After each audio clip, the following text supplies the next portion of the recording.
পা গেছে, তাহলে তার ট্রিটমেন্ট আর কয়েক লক্ষ টাকা। মুখে হাত দিয়ে বলুন তো, মুখে হাত দিয়ে বলুন, আমাদের ভাইয়েরা আছে দাঁড়িয়ে,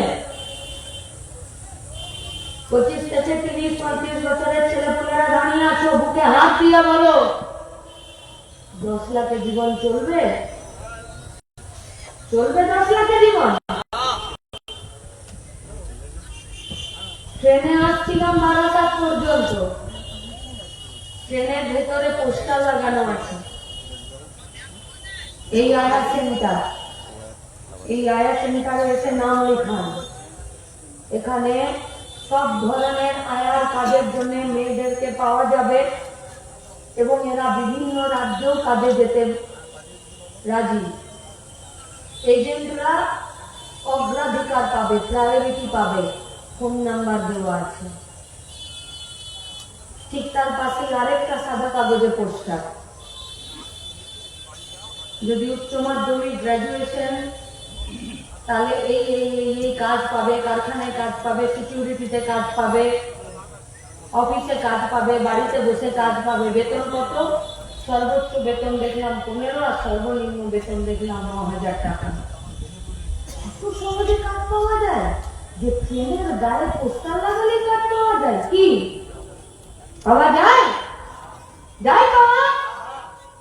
কারা দিচ্ছে এই পোস্টার? কারা? খুলে দেখুন আজকের খবরের কাগজ। এই অঞ্চল থেকে পরিযায়ী শ্রমিকরা বাইরে কাজ করতে যায় না, কি জানতো? তার তার বাড়ির লোকেরা বাইরে কাজ করতে গেছে, বাইরের রাজ্যে মনে নেই, কাজ করতে যায় না। উত্তরপ্রদেশে একটা কাগজের থালাবাটি তৈরি করার কারখানা, কাগজের থালাবাটি। আমি এখানে সত্য বলছি না মিথ্যে বলছি, নিজেরা নিজেদের জীবনের অভিজ্ঞতায় মিলিয়ে দেখুন, মিলিয়ে দেখুন। একটা কাজ পেতে হবে, সেই কাজ কোন কোম্পানি আমাকে দিচ্ছে, সেই কোম্পানির নাম সরকারের ঘরে রেজিস্ট্রি করা আছে কিনা, আমাকে যে এজেন্ট, যে ঠিকাদার, যে লেবার কন্ট্রাক্টর আমাকে এখান থেকে নিয়ে যাচ্ছে, ছেলে হোক মেয়ে হোক, তার আধার কার্ড নিচ্ছে, তার ভোটার কার্ড নিচ্ছে, সেই লেবার কন্ট্রাক্টরের নাম আমার সরকার জানে কিনা, আমার বিডিও জানে কিনা, আমার ডিএম, আমার এসপি জানে কিনা। একটা থালাবাটি তৈরি করার কারখানাতে কয়েকটা ছেলে পুলে কাজ করে, এরকমই কাজের সুযোগ পেয়েছে, যোগাযোগ পেয়েছে, যেমন করে এখানে সবাই কাজের যোগাযোগ পায়। কোথায় যাচ্ছিস কাজ করতে? না ব্যাঙ্গালোর। কোথায় যাচ্ছিস? উত্তরপ্রদেশ। কোথায় যাচ্ছিস? কেরালা। কোথায় যাচ্ছিস? দিল্লি, গুজরাট, মুম্বাই। কে নিয়ে যাচ্ছে? ওই যে পাড়াতে সবাই যাচ্ছে, তার সাথে যাচ্ছি। আরে কোথায় যাচ্ছিস, কোথায় থাকবি, কে নিয়ে যাচ্ছে? ঠিকানা হতো দাদা নিয়ে যাচ্ছে। কোথায় যাচ্ছিস? যাই তো আগে, আগে কাজটা তো পাই, তারপর জানাবো। প্রথম মাস থেকেই কাজ পাবি, নাও পেতে পারি, তাহলে যাচ্ছিস কেন? এখানে থেকে করবোটা কি? আমি বুঝবো বলছে না আমাদের ছেলেমেয়েরা, গোটা রাজ্য জুড়ে বলছে না, যারা একটু লেখাপড়া জানে তারা বাইরের রাজ্যে কাজ করতে চলে যাচ্ছে, আর যারা একটু কম লেখাপড়া জানে তাদের মধ্যে বেকারি বেশি, তারাও এইভাবে কাজ করতে যাচ্ছে। এইরকম করেই চলে যায় আমাদের ছেলেমেয়েরা কাজ করতে বাইরে, এরকম করেই কাজ করছে আমাদের ছেলেমেয়েরা। তারা তোরা ভিড়ের নিচে এইভাবেই কাজ করছে আমার রাজ্যে, বাইরের রাজ্যে, বড় বড় বিল্ডিং এ বিল্ডিং বানাচ্ছে, রং করছে, এইভাবেই কাজ করছে। যেমন তারা তোরা ব্রিজটা ভেঙে গেল, ঠিকাদারেরও পাত্তা নেই, কে বানাতে বলেছিল তারও জানে না, কি করে ভেঙে পড়লো তাও জানে না। ঠিক সেরকমই উত্তরপ্রদেশেও এরকমই একটা কাগজের থালাবাটি তৈরি করার কারখানাতে ছেলেপুলেগুলো ওরকমই দাদা ঠিকাদারদের নেতৃত্বে কারো কাছে কোনো খবর পেয়েছে, আজকে কাজ করতে চলে গেছে। সেই কাজে 20 ঘন্টা করে কাজ করছে, 20 ঘন্টা, 4 ঘন্টার বেশি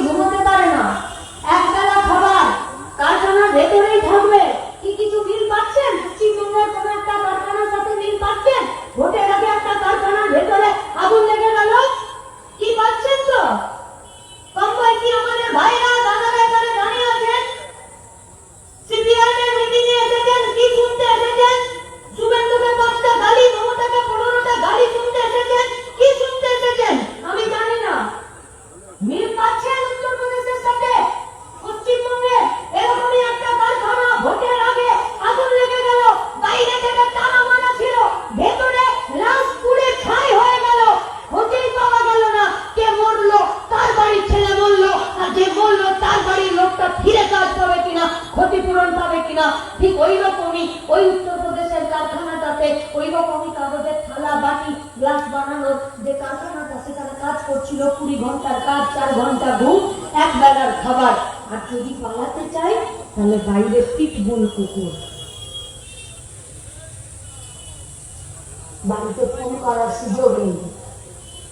আমাদের রাজ্যে এরকম একাধিক জেলা আছে যেখানে বাপ মায়েরা মেয়েদেরকে খাবার দিতে পারছে না, বেঁচে দিতে বাধ্য হচ্ছে, বেঁচে দিতে।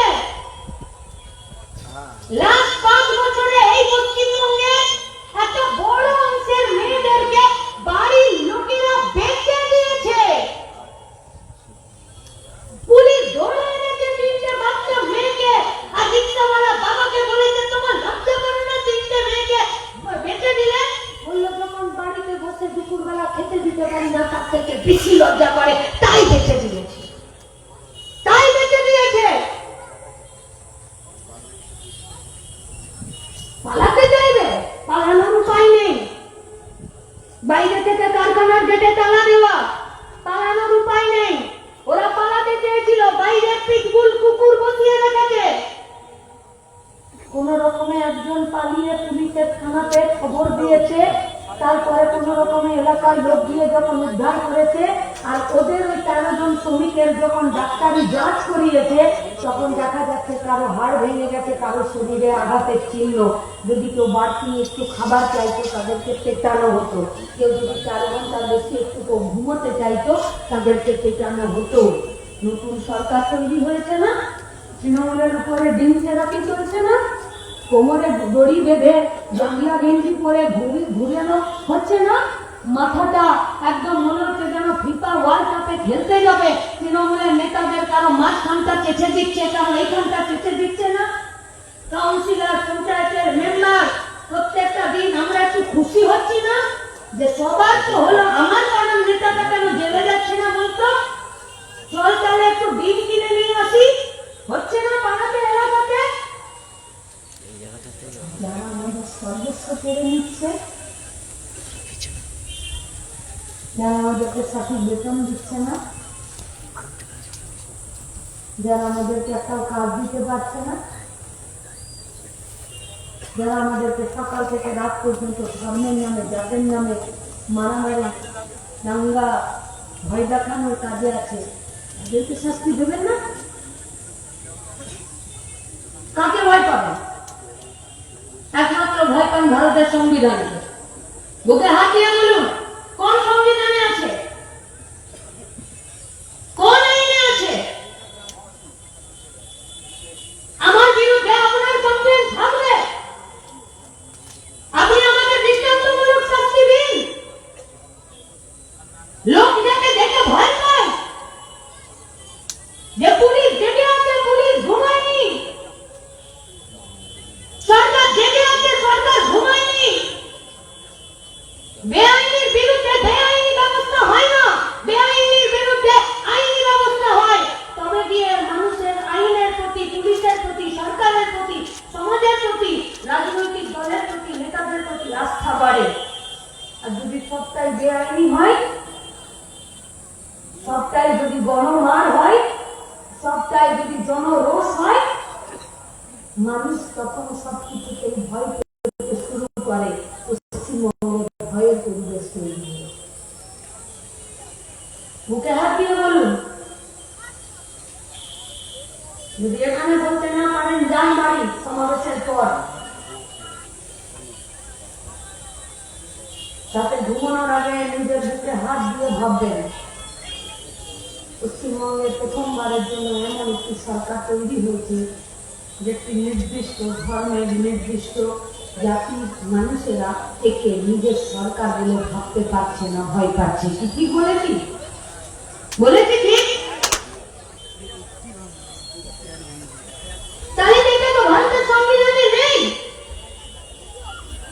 সংবিধান অনুযায়ী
ছেলেকে নিয়ে। বিধানসভাটা তো গোটা পশ্চিমবঙ্গে 89,000 80,000 বুথের এই 10 কোটি মানুষের বিধানসভা। কি আলোচনা হচ্ছে? বই খাতা কলম তার দাম কমানোর আলোচনা হচ্ছে? আলোচনা হচ্ছে যারা ওই বিভিন্ন লেবার কন্ট্রাক্টররা পরিযায়ী শ্রমিক করে বাইরে রাজ্যে নিয়ে চলে যায় তাদের জন্য আলোচনা হচ্ছে যে ফিরে নতুন করে কারো গরিবের রেশন কার্ড হওয়ার কথা ছিল তার বড় লোকের রেশন কার্ড হয়ে গেছে, আঙুলের ছাপ না মিললে রেশন পাওয়া যায় না, বাড়ি এখানে রেশন নিতে যেতে হয় 20 কিলোমিটার দূরে। আলোচনা হচ্ছে? আলোচনা হচ্ছে? যদি কাজ করতে না পারি, ঠিকাতে কাজ করি, নোংরা আবর্জনা পরিষ্কারের কাজ করি, মাস্টার রঙের কাজ করি, বাড়িতে বাড়িতে মিটার রিডিং করতে যাই, একজন অন্যজনের দোকানে কাজ করি, হোটেলে কাজ করি, রেস্তোরাঁতে কাজ করি, হকারি করি, প্যান্ডেলের কাজ করি, মাইক ডেকোরেটর লাইটের কাজ করি, আমি খাঁটি বলে আমার বাড়িতে 10,000 টাকা আসে মাস গেলে আমি মাটি খুঁড়ে টাকাটা ভরে রাখি না, আমার ওই টাকাতেই আমার বাড়ির লোক চাল ডাল তেল আটা ওষুধ কেনে, জামা কাপড় কেনে, ইলেকট্রিকের বিল দেয়, মোবাইলে রিচার্জ করে, টেবিলে রিচার্জ করে। আরে আমি ইনকাম করে আনি বলে আমার টাকাতেই বাজার চলছে, আর আমার টাকা বাজারে ঢেলছে বলে সরকারের ঘরে পয়সা আসে ট্যাক্সের, তাই সরকার বলে যে আমি বাজেটে এবছর এই কাজ করব। কালকে যদি আমি কাজ করতে না পারি আমার পাশে সরকার দাঁড়ানোর জন্য, কালকে যদি আমি করতে না পারি আমার পাশে দাঁড়ানোর জন্য, কালকে যদি আমার একটা বিপদ হয় আর এই ডেকোরেটরসের কাজটা যদি করতে আমি না পারি, এই মাইকের কাজটা যদি করতে না পারি, এই লাইটের কাজটা যদি আমি করতে না পারি, তাহলে আমার পাশে সরকার দাঁড়াবে। তার জন্য কোনো আইন তৈরি করার জন্য বিধানসভাতে আলোচনা হচ্ছে, চলছে আলোচনা। কাজ দেবে তুমি যে তুমি একজন শ্রমজীবী, তুমি খেটে খাও,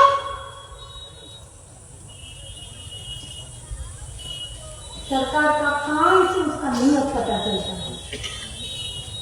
भारत का संविधान में बहुत सारा कानून है, भारत का संविधान में बहुत सारा आइन है, नियम है, लेकिन कौन सा सरकार किस समय कौन सा कानून लागू कर रहा है, जब वो देखा जाता है तब ये पाया जाता है कि सरकार किस ओर चलना चाहते हैं।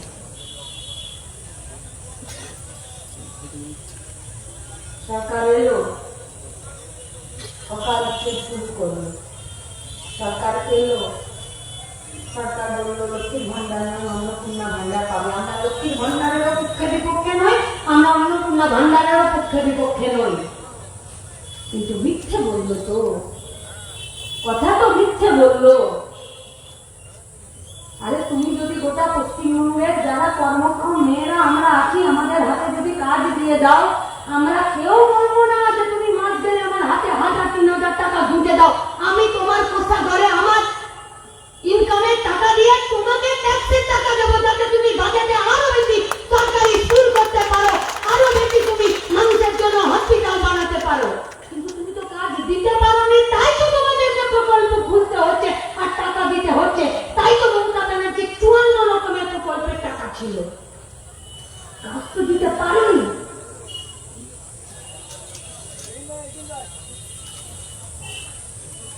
শুধুমাত্র 2,20,00,000 মেয়েরা লক্ষ্মীর ভান্ডার পেত, তার জন্য 42,000 কোটি টাকা বরাদ্দ হয়েছিল এই বছরেরই ফেব্রুয়ারি মাসের বাজেটে। আর এই বছরের যে বাজেট চলছে, যে বাজেটটা এবারে পাস হতে চলেছে, সেই বাজেটে ওই লক্ষ্মীর ভান্ডারটা বললো না সুইচ হয়ে যাবে অন্নপূর্ণা ভান্ডারে, সেখানে চলে এসেছে 36,000 কোটি টাকা। আগের সরকার কি বললো 42,000 কোটি টাকা, যারা এখন ডিম খাচ্ছে প্রতিদিন।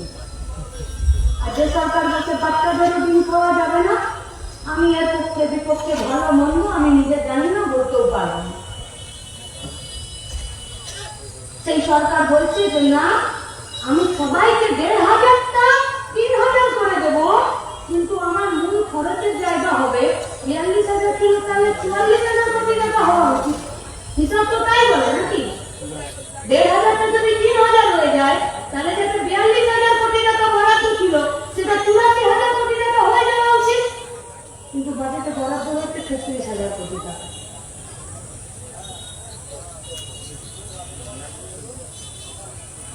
যে জানে না বিজেপি সরকারটা RSS এর নেতৃত্বে চলে এবং তারা তাদেরকে টার্গেট করে চলতে থাকে। আমি হিন্দু মুসলমানের কথা বলছি না, আমি মেয়েদের কথা বলছি। যান দেখুন এসআইআরে, খোঁজ নিন। সবাই ফোনে লাইভ করছেন, ভিডিও করছেন। লাইভটা শেষ হয়ে গেলে গুগলে বের করুন 2026 সাল এসআইআর পশ্চিমবঙ্গে কত নাম ডিলিট হলো খুঁজুন। অ্যাডজুডিকেশনে কত নাম এলো খুঁজুন। ট্রাইব্যুনালে কতজন গেছে খুঁজুন। আর তারপরে বলুন যে এর মধ্যে নেই কত গো। 100টা নাম যদি ডিলিট হয়েছে, 100টা নাম যদি অ্যাডজুডিকেশনে এসেছে, 100টা নাম যদি ট্রাইব্যুনালে গেছে, 100-র মধ্যে 63টা নাম মেয়েদের। বিজেপির পাতিকা RSS এর নেতৃত্বে এরা মেয়েদের বিরোধী। হাত তুলেছেন আপনারা যে এসআইআরে আপনাদের পরিবারের অনেকের নাম চলে গেছে।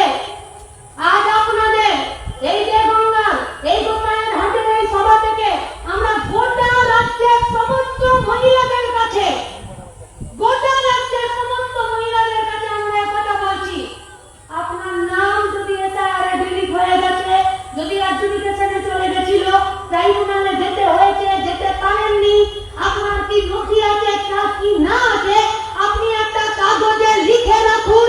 আপনার বুথে আমাদের পার্টি যাতে পারবেন তার হাতে ধরিয়ে দিন, আপনাদের নাম থাকবে আর লাল ঝান্ডা থাকবে। আমরা আপনাদেরকে কথা দিচ্ছি, আমরা আপনাদেরকে কথা দিচ্ছি।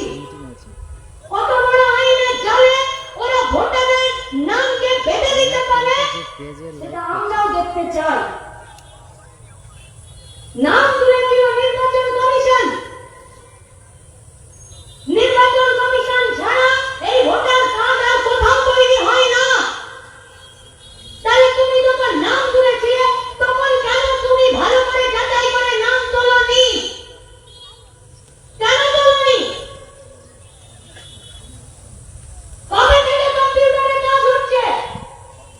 12টা বছর এ দেশে বিজেপি সরকার চলছে। কবে থেকে আধার কার্ড জমা দিতে শুরু করেছে? কবে থেকে লিংক করানো শুরু করেছে? কবে থেকে? তুমি তো একটা কম্পিউটারের বোতামে জানতে পারতে যে কার কার কোথায় কোথায় কি নাম আছে। তুমি তো তুলেছো নাম। আপনারা বলুন, যারা ভোটার লিস্টের কাজ করে, নিশ্চয়ই এখানে অনেক বিএলওরা আছেন। ভোটার লিস্টের নাম তুলতে গেলে বিএলওদের স্পট ভেরিফিকেশন, ফিজিক্যাল ভেরিফিকেশনের নিয়ম ছিল কিনা? পাড়াতে গেলেই তো নিয়ম জানা যায়, পাড়াতে গেলেই তো বোঝা যায় যে মীনাক্ষী ও পাড়াতে কতদিন আছে, মীনাক্ষী নতুন এসেছে কিনা, মীনাক্ষীর বাপ ঠাকুরদারা এখানে ছিল কিনা, আগে মীনাক্ষী কোথায় ছিল, করা যায় না। আপনি নেপাল থেকে না ভুটান থেকে জাহাঙ্গীরকে ধরে আনতে পারছেন, আর আমি এটা বলতে পারছেন না যে আমার ভোটার লিস্টের নাম কোথায় কোথায় আছে। কি দেখাতে চাইছেন কি? আসলে ওই অপারেশন করার আগে যে পরিবেশ তৈরি করতে চাই, সেই পরিবেশ তৈরি করেছে ভয়ে, আতঙ্কে, অস্থিরতা, উদ্বিগ্নতা। নাম তুলেছেন আপনি,